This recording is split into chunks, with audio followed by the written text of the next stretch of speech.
Catholic Charities' plan was so well orchestrated. These humble doors would open, those gathered, the homeless and the destitute would stand and applaud respectfully. Pope Francis would have none of it. Y buen appetito. After blessing a simple lunch, the Pope, in an extraordinary yet maddening move for the Secret Service, launched into the crowd.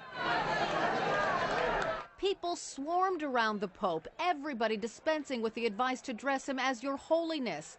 As far as kissing his ring, forget about it. Selfies ruled.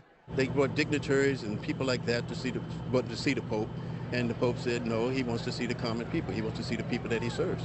Imagine that, me, coming out the ghetto. I felt something. I'm not lying. I felt something. Pope Francis made a beeline for children, and they came prepared. 8-year-old Stephen, who lives in a shelter with his mother and sister, came armed with a letter.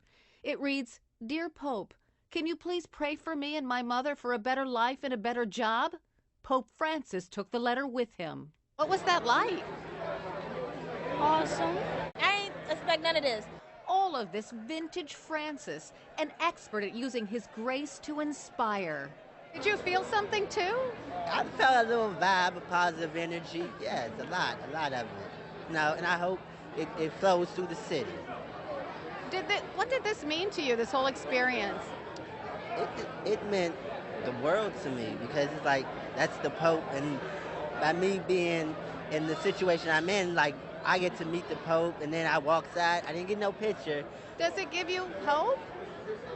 Yes, it does. It gives me hope, but I'm full of hope, and I'm full of joy and happiness, so it's just added on. Pope Francis, leaving that impression I've heard so many times. A man so human, yet divine.